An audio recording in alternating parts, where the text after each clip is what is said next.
A1 Revanth Reddy, A2 Ponguleti Srinivas Reddy. మీరిద్దరు కలిసి 30% వసూలు చేస్తున్నదంటేనే ఈ సమస్య ఇంత దూరం వచ్చింది. మీకు ఎప్పుడైతే కోమటిరెడ్డి గారు 4 నెలల కింద చెప్పిండో ఆ రోజే నువ్వు నిర్ణయం తీసుకుంటే, ఆ రోజే రివ్యూ చేసి అధికారులను హెచ్చరించుంటే ఈ ప్రజల రోడ్ల మీదకి రావాల్సిన అవసరం ఉండేదా నేను అడుగుతా ఉన్నా. ఎలా ప్రజల్ని ఇబ్బంది పెట్టా ఉన్నారు మీరు అనవసరంగా. ఆనాడు కేసీఆర్ గారు ప్రజలకు మేలు జరగాలని చెప్పి ప్రజల కోసం ఎన్నో కార్యక్రమాలు చేసినారు. కానీ ఈ ప్రభుత్వం వచ్చిన తర్వాత రకరకాల సమస్యలు సృష్టిస్తూ ఇవాళ ఇబ్బందులు సృష్టిస్తా ఉన్నారు. నేను ఈ 3 కాలనీల గురించి, ఈ 3 కాలనీలే కాదు, రాష్ట్ర వ్యాప్తంగా నిషేధిత జాబితాలో భూములు పడి ఇబ్బందులు పడుతున్న ప్రజల పక్షాన ఈ ప్రభుత్వానికి సూటిగా ఒకటే చెప్పదలుచుకున్నా, తక్షణమే ఈ సమస్య పరిష్కరిస్తారా, ప్రజల పాదాల కింద నలిగిపోతారా తేల్చుకోవాలని చెప్పి కూడా ఈ ప్రభుత్వాన్ని నేను హెచ్చరిస్తా ఉన్నా. మరి ఢిల్లీలో ఏమైందో మనం చూసాం. నీట్ పరీక్షా పత్రం లీక్ అయితే యువత అంతా ఢిల్లీ చుట్టుముట్టే ధర్మేంద్ర ప్రధాన్ రాజీనామా చేయాల్సి వచ్చింది. ఇప్పుడే ప్రజల రోడ్ల మీదకి వచ్చే పరిస్థితి వచ్చింది. నువ్వు ఇంతకాలం నువ్వు స్కాములు చేసినా, అవినీతి చేసినా ప్రజలు భరించిండ్రు, ఓపిక టైం కోసం ఎదురు చూసింది. కానీ వాళ్ళ పరిస్థితి ఏంటంటే ప్రజల ఆస్తులు లాక్కునే పరిస్థితి వచ్చింది. ప్రజలు తమకు ఎంతో కష్టపడి జీవితమే ఈ ఇల్లు అని చెప్పి ఒక ఇల్లును ఒక కళలాగా ఎంతో కష్టపడి చేసుకుంటారు. ఇవాళ వాళ్ళు పొంగులేటి, రేవంత్ రెడ్డి ఇద్దరు ఒక మాట చెప్తుంటారు, మేము రియల్ ఎస్టేట్ వ్యాపారులు. రేవంత్ రెడ్డి మాట్లాడితే రియల్ ఎస్టేట్ నాకు బాగా తెలుసు అంటారు. పొంగులేటి శ్రీనివాస్ రెడ్డి బాగా కాలనీలు కడుతుండు, అపార్ట్మెంట్లు కడుతుండు హైదరాబాద్ లో. ఆయన కూడా ఒక రియల్ ఎస్టేట్ వ్యాపారి. ఇలా కాంగ్రెస్ హైకమాండ్ రాహుల్ గాంధీ గారిని అడుగుతా ఉన్నా, ఈ రియల్ ఎస్టేట్ వ్యాపారుల చేతుల్లో ఈ రాష్ట్రాన్ని పెట్టి ముఖ్యమంత్రిని, రెవెన్యూ మంత్రిని రియల్ ఎస్టేట్ వ్యాపారులను చేస్తే ఈ రియల్ ఎస్టేట్ వ్యాపారులు వాళ్ళ 30% కోసమో వాళ్ళ వ్యాపారాల కోసమో ఈ రాష్ట్ర ప్రజలకు కన్నీళ్లు పెట్టిస్తుంటే ఈ కాంగ్రెస్ హైకమాండ్ రాహుల్ గాంధీ గారు మీరు చోద్యం చూస్తున్నారా? మీకు బాధ్యత లేదా రాహుల్ గాంధీ గారు? ఈ రాష్ట్రంలో 2 లక్షల మంది హైదరాబాద్ లో ప్రజలు బాధపడుతుంటే మీ హైకమాండ్, మీ కాంగ్రెస్ పార్టీ మరి వీళ్ళను గట్టిగా మొట్టికాయ వేసి సరి చేయించాల్సిన బాధ్యత ఇలా కాంగ్రెస్ హైకమాండ్ ఉందా లేదా అని చెప్పి కూడా నేను అడుగుతా ఉన్నాను. వాళ్ళు అనుకుంటున్నారు మా రియల్ ఎస్టేట్ బాగా తెలుసు. మీ ఇద్దరికి రియల్ ఎస్టేట్ తెలవచ్చు, కానీ బీఆర్ఎస్ పార్టీ నాయకులకు పోరాటాలు బాగా తెలుసు, మెడలు వంచడం బాగా తెలుసు. ప్రజల కోసం మేలు చేయడానికి ఆనాడు కేసీఆర్ 14 ఏళ్ళు పోరాడిండు, ఢిల్లీ మెడలు వంచి తెలంగాణ తెచ్చింది. ఇలా మీరు కూడా మంచి మాట కొద్ది ప్రజలకు ఇబ్బందులు తొలగించండి.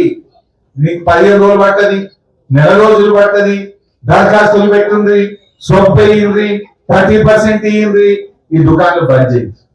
తప్పు మీది. ప్రజలు రోడ్ల మీదకి రాకముందే, ప్రజలు తిరగబడకముందే ఈ సమస్యను వెంటనే పరిష్కరించాలని ఈ 3 కాలనీల పక్షాన నేను ఈ ప్రభుత్వాన్ని కోరుతా ఉన్నా. మీరు కూడా ధైర్యంగా ఉండండి. గౌరవనీయులు మా మల్లన్న గాని, మా లక్ష్మారెడ్డి గారు గాని, మేమందరం కూడా మీ పక్షాన ఉంటాం. డెఫినెట్ గా ప్రభుత్వం తీస్తుంది. తీయకపోతే ఎంత దూరమైన పోతాం, అవసరమైతే ఎటువంటి పోరాటానికైనా, సెక్రటరియట్ ముట్టడికైనా బయలుదేరి మీ సమస్య పరిష్కరిస్తాం. మీరు మాత్రం మీ 30% ఇచ్చులో, సొప్పేసులో, పాల్మిల్లులో నాకు అవసరం లేదు. మెడలు వంచి ఈ 22A తీయించే బాధ్యత మాది మాది అని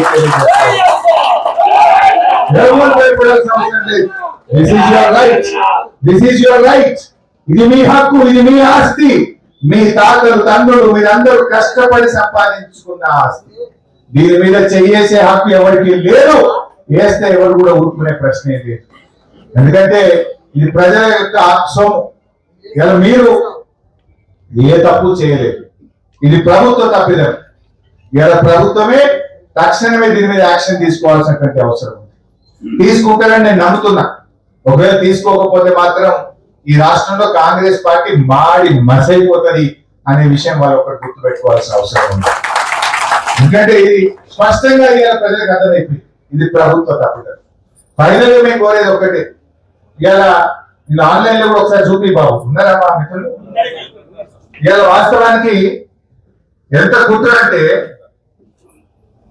భూభారతిలో భూభారతిలో నిషేధిత భూములైతే ఏ పౌరుడైనా ఈ రాష్ట్రంలో డైరెక్ట్ గా మనం భూభారతి పోర్టల్ పోయి చూసుకుంటే ఈ ఆస్తి ఎవరిది, మీదైతే మీ పేరు, ఒకవేళ నిషేధిత జాబితాలో ఉంటే ఈ భూమి నిషేధిత జాబితాలో ఉందని ఎవరైనా చూసుకునే అవకాశం ఉంది. కానీ ఇప్పుడు తప్పు చేసిండ్రు, ఇప్పుడు మొత్తం పోర్టలే మాయం చేసిండ్రు. ఇప్పుడు ఉన్న చూడండి ఇక మాయం చేసి పడేసాడు. తప్పు చేయకపోతే సైట్ ఎందుకు మాయమైంది అని నేను అడుగుతా ఉన్నా. భూభారతి పోర్టల్ బ్లాక్ చేసిందో ఈ రాష్ట్ర ప్రజలకు సమాధానం చెప్పాలని చెప్పి కూడా ఈరోజు నేను డిమాండ్ చేస్తా ఉన్నా. పోర్టల్ మాయమైపోయింది. రాష్ట్రంలో ఎవరైనా డైరెక్ట్ గా చూసుకునే యాక్సెస్ ఉండేది. ఏ భూమి ఎవరిది, ఈ సర్వే నంబర్ ఎవరిది, ఈ ఇల్లు ఎవరిది, ఈ ఎకరా భూమి ఎవరిదో చూసుకునే హక్కు ఉండేది. కానీ ఇప్పుడు రాత్రికి రాత్రి దాన్ని బ్లాక్ చేసిపోయింది. మొత్తం హైదరాబాద్ నగరమే మాయమైపోయింది భూభారతిలో. హైదరాబాద్ సిటీ యొక్క వివరాలే భూభారతిలో డౌన్లోడ్ చేసి పడేసింది. అంటే ఏం జరుగుతా ఉంది రాష్ట్రంలో? అంటే దీని పేరు మీద ఏమైనా అసలైన గవర్నమెంట్ ల్యాండ్ కూడా కొట్టేసే కుట్ర చేస్తుందా? CS14, CS7 ల్యాండ్ కొట్టేసే కుట్ర జరుగుతుందనే అనుమానం కూడా జరుగుతా ఉంది. ఇది ప్రజల్ని కోసం పెడుతున్నారు. ఈ పేరు మీద పోర్టలే మాయం చేసి అసలైన ప్రభుత్వ భూములను కూడా రాత్రికి రాత్రి వీళ్ళు రాసుకునే కుట్ర జరుగుతుందా అనే అనుమానం మీద ప్రజల్లో కలుగుతా ఉంది. అందుకే ఏం జరిగినా పారదర్శకంగా జరగాలి. పబ్లిక్ డొమైన్ లో పెట్టండి. ఎందుకు భూభారతి పోర్టల్ మాయం చేసిందో సమాధానం చెప్పండి. ఆ పోర్టల్ ప్రజలు చూసే విధంగా ఉండాలి, ప్రజలకు అందుబాటులో ఉండాలి. ఎప్పటికప్పుడు ఏం తీసేసిండ్రో ఎన్ని పెట్టిండ్రో పబ్లిక్ డొమైన్ లో ప్రజలు చూసే విధంగా దాన్ని అందుబాటులో పెడితేనే ప్రజలు నమ్ముతారు. ఎందుకంటే మీ పరిస్థితులు, మీ తప్పుడు విధానాలు ప్రజలకు అర్థమైపోయినాయి. ఇవాళ ఈ పోర్టల్ మాయమైందంటేనే దీని ముసుగులో ఎన్నో విలువైన హైదరాబాద్ భూములు కొట్టేసే కుట్ర కూడా జరుగుతా ఉంది. అందుకే పోర్టల్ మాయం చేసిండ్రు అనే డౌట్ వస్తా ఉంది ఇవాళ ప్రజల్లో. నువ్వు ఆన్లైన్ లో పెట్టి చేయొచ్చు కదా, ఎందుకు మొత్తం హైదరాబాద్ నగరాన్ని భూభారతిలో మాయం చేసినావు? భూభారతిలో కనబడకుండా ఎందుకు చేసినావు? ఇది ఇవాళే చేసింది. నిన్న కొంత చేసింది, ఇవాళ కొంత డౌన్లోడ్ చేసి పడేసింది.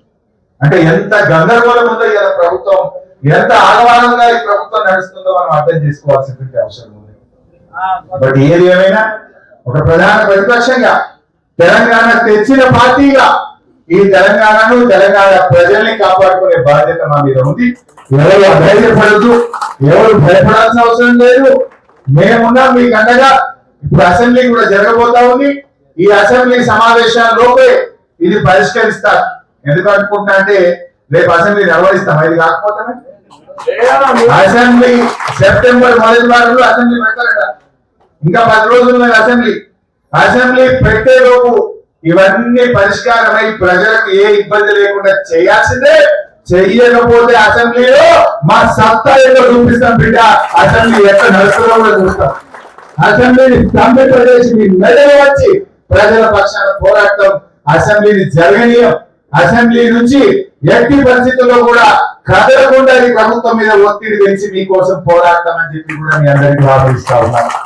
ఈ ప్రభుత్వం తేరుకోండి, తక్షణమే దీన్ని పరిష్కరించాలని చెప్పి కోరుతూ, ఎవరు అధైర్యపడుతూ మీ ఇంత వర్షాన్ని కూడా లెక్క చేయకుండా ఇంత రాత్రి పూట మేము 2 గంటలు ఆలస్యంగా వచ్చిన మీ సమస్య తీవ్రత ఉంది కనుక, మీ కడుపులో బాధ ఉంది కనుక మీరందరూ కూడా ఇక్కడికి వచ్చారు.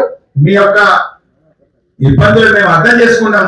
తప్పకుండా దీని పరిష్కారానికి మా శాయశక్తుల ఆ దేవుడు ఇచ్చిన శక్తిని అంతా ఉపయోగించి మీ పక్షాన పోరాడి మీ సమస్య పరిష్కరిస్తాం.